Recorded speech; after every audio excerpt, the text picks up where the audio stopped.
Welcome to Coruzant Technologies, home of the Digital Executive Podcast. Do you work in emerging tech, working on something innovative, maybe an entrepreneur? Apply to be a guest at www.coruzant.com/brand. Welcome to the Digital Executive. Today's guest is Tor Langoy.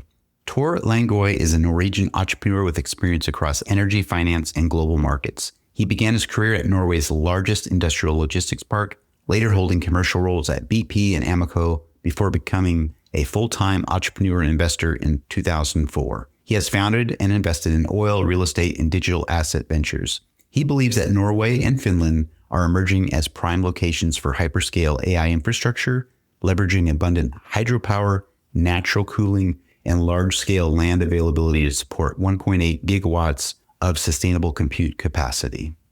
Well, good afternoon, Tor. Welcome to the show. A pleasure being with you, Brian. Absolutely, my friend. I appreciate it. And really making the time. I know a lot of calendars we have to juggle. We got PR here as well, but I'm in Kansas City. You're in Oslo, Norway. So again, I just appreciate it. It's hard to do that sometimes with the time zone. So Tor, if you don't mind, I'm going to jump right into your first question. You've built a career spanning energy, finance, and global investments across multiple continents. What key experiences shaped your journey from corporate roles at BP and Amoco to becoming a full-time entrepreneur and investor? Well, it's been a long journey. I'm getting old now. But in my early days, I had a father who was pretty globally minded. So I went around the world with him first time when I was 5 years old, and that kind of exposed me to the world. So I'm from a small town on the west coast of Norway, and luckily I had a father who was extremely globally minded. So in my subconscious, I always been very intrigued by global events and the world. And that made me study in the US, different universities there, and end up in Dubai. And I started work for British Petroleum. And I had the pleasure of working in the former Soviet Union and Kazakhstan and Azerbaijan and crazy places in Africa. So I learned a lot about how the energy system of the world is actually working. And I think a lot of people are very much aware of it today because it's in the news every day about the Hormuz Strait. Very few people know the fact that like 20% of the global oil and gas, plus of course, helium and fertilizer is also a derivative of gas, that's also not flowing. So having a good understanding what the energy world was kind of instrumental, and also building up Viking Digital, because ultimately data centers is really about energy. If you don't have energy and electricity, whether it comes from gas or nuclear or hydropower, ultimately energy is the driver not only of data centers, but of the world. So it was kind of good to have that background when we started Viking Digital a few years ago, because it gave us a very good foundation to understand the importance of energy. So that was kind of our base when we started off some years ago. And as you may know, now we're building the second generation neocloud, which essentially means that we have the full stack from electrons to the full tech stack, which means build, procure, and operate and optimize. Plus, of course, a full sovereign AI and cybersecurity, plus LLM stacks. We have, in our business model, we have a full value stack, which is very unique, which makes us pretty attractive now to many end users and also investors. There's been quite a journey, but ultimately it's good to have that foundation coming from the energy background. Thank you. I appreciate that. And the backstory, you learned a very hard work ethic from your father, obviously, but you were always curious about the global economy, the energy, how the world works. And you worked all over the world in this business. I thought it was interesting that you listed off all those countries and continents, et cetera. But you realized the importance of providing energy to the world's largest and biggest advanced data centers, and you're providing a solution for a long-term plan to sustain these data centers. So I appreciate that. And Tor, you've raised and deployed over $6 billion across energy and infrastructure projects. What have been the most important lessons in structuring and executing large-scale global deals? I don't think it's necessarily one lesson, but there are many lessons on both both on the financial side. But I would say it's really more on the human side, because when you work cross border, you have different languages, different people, different cultures. One word in one culture can be totally different in another culture. So you have to be very aware of your counterparty. And I think sometimes that's where many lose out on deals, because there's a misunderstanding of the counterpart's culture and the way they work. For instance, right now, I mean, I'm Norwegian, but right now we're doing a big development in Finland, and the Finnish culture is vastly different from the Norwegian culture, but in a very refreshing manner. Norwegians are pretty direct, but the Finns are even more direct and to the point. So for instance, if I was not aware of that, probably many people will walk away when they interface with some of our local partners. But I find it very refreshing, but you need to have a thick skin. So I think that is actually one of the key lessons, is more not necessarily the numbers and cents and the spreadsheets, is actually the human aspects of a deal. That's very often overlooked. Thank you. I appreciate that. And as a world traveler myself, back in the day, I was in the Marines and I got to experience a lot of what you're talking about. And I appreciate you sharing that. But the big takeaway here, the most important piece of these deals globally is obviously people, culture, and communication, and really understanding that helps solidify a deal. Of course, if you go into this not knowing some of this stuff, deals can go sideways, and you definitely have to have thick skin. So I appreciate that. Tor, you've highlighted Norway and Finland as emerging hubs for hyperscale AI infrastructure.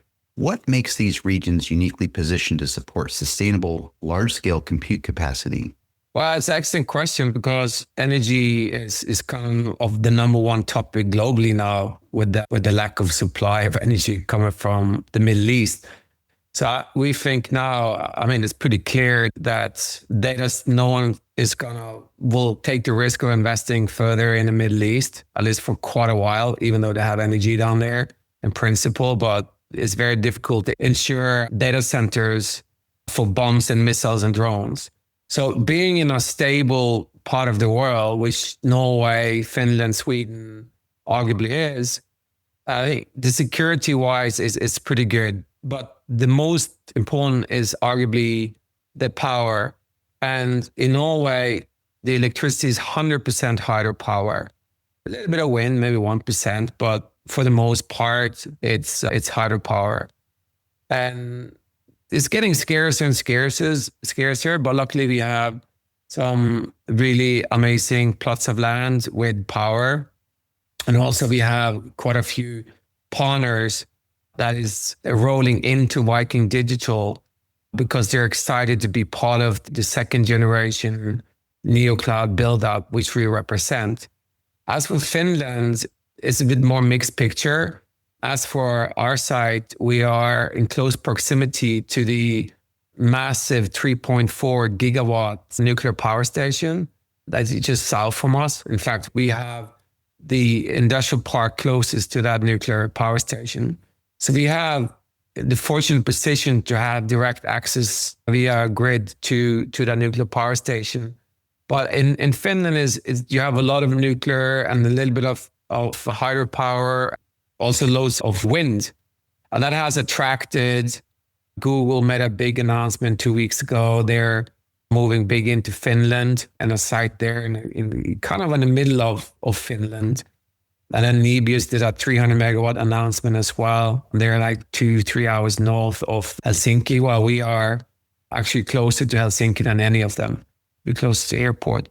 So we are very bullish on Finland. And Finland is similar mix to Sweden in terms of the power source. But ultimately, I think the Nordics offer a very unique platform, because it is super secure, stable nations, and still with excess electrons or electricity. While if you look at Europe right now, it's the opposite.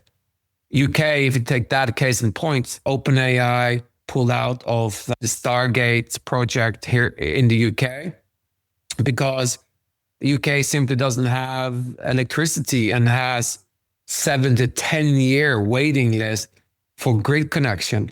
If you take Germany, similar situation. Germany was totally reliant on cheap Russian gas. And then, of course, the Ukraine war happened and they cut themselves off from Russian gas, essentially. And they were now reliant on imports from Qatar and the US. And the exports from Qatar has stopped. As a result, they were more reliant on the US. But the US gas is 5 times more expensive than Russian gas. To give you a case in point, Russian gas was importing reliably into Germany via direct pipelines to factories and gas turbines at $2 per MMBTU, while now they're importing gas from the US on $9 to $10 per MMBTU. So you have the gas price is roughly $3 in the US, but then the transportation cost from Houston to Hamburg is $6, $7 per MMBTU. So on a good day, you're at $9, $10 landed per MMBTU, plus of course, local grid, local pipeline cost as well. So Germany electricity is never going to be cheap. And a similar thing with the UK. In fact, UK import daily 4 or 5 gigawatts from France, 2-3 gigawatts of electricity from Norway. And then half of the UK's gas comes from Norway as well. So you might as well go to the source, which is Norway and the Nordics. So if you want to build a data center with reliable energy for the next few years, I think the Nordics and Norway will be a good place to be. Thank you. Appreciate that. You unpacked a lot there, but bottom line is energy is obviously the number one thing being talked about right now, especially with the Mideast conflict. But the Nordic nations are definitely secure, stable area part of the world. And you kind of highlighted Norway's big on the hydropower, Finland as well with some nuclear power there, which is certainly attracting large customers like Meta.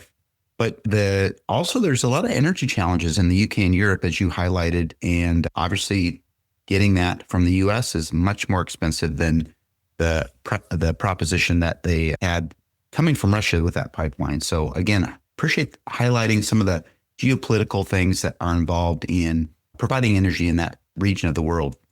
And Tor, the last question of the day, as we look ahead to the future, how do you see the convergence of energy, finance, and AI infrastructure shaping the global economy over the next decade? And where are the biggest opportunities? That's a billion, $trillion question. But I think we kind of, if you look in the rearview mirror, the first part of this revolution, the AI revolution, was building the models. So you have, of course, the famous ones like Anthropic and OpenAI and many others who's been scooping up the world's data into their models. So that was kind of the first stage. Now the next stage is utilization of all this data. So inference, and the fuel for this compute will be tokens. And Jensen Huang at this keynote at the GTC NVIDIA conference in San Jose a good month ago, spent quite a lot of time on talking about tokens that he, for instance, gives some key tech employees $250,000 worth of tokens so they can play around with different models. So that is the next commodity. So for us and Viking Digital, we're very much aware of that fact, or at least that we see as a fact, that the world will require enormous amount of compute capacity in the form of tokens. So the ones that can deliver the cheapest and highest markup, in our case, tokens, will be the winner. And that's also kind of why we're presenting ourselves as a second generation neocloud, because we will have the cheapest tokens. And many of the players out there today, they will probably not be able to compete with us, because a token, what is it? It is a combination of electricity. So you need to have the cheapest electricity, the cheapest cost of capital, and the most efficient compute. By dominating those 3 pillars, you will have the cheapest and the highest margin tokens. And I think it's something that's kind of been overlooked by many, but that's kind of, we have a laser focus on these three pillars. So have the cheapest electricity, cheapest cost of capital, and the most efficient compute. And this is something I realized last year. And I realized, well, we have good control of the capital cost, and we have arguably the cheapest electrons, definitely very competitive prices. And so that's why I went to the US last year to find the brain trust to create the efficient compute. And that's where I had an amazing meeting of minds with a former head of infrastructure in OpenAI, Venkat Tamisi. And luckily he and his team joined us in Viking Digital because he also see eye to eye about our vision in creating the second generation neocloud, which can give the market the cheapest tokens. So that's where I think that's going to be $1 trillion economy, according to the latest McKinsey reports. Thank you. Really appreciate that. This is great. Really liked how you kind of delved into this tokenization. Obviously, Viking Digital looking to move towards this tokenization in this compute market. You're considered, or Viking Digital, second generation neocloud, having the most inexpensive token. And just to break that down again, was you mentioned cheapest electricity, cheapest cost of capital, and most efficient compute. And I like that, bringing this tokenization into it and having, especially in the Nordic countries and what you're doing, providing the most inexpensive token is going to be great. Very competitive, of course. And I really appreciate your insights. And Tor, it was such a pleasure having you on today, and I look forward to speaking with you real soon. Well, thank you for your time today, Brian. It was fantastic chat today and appreciate it. Bye for now.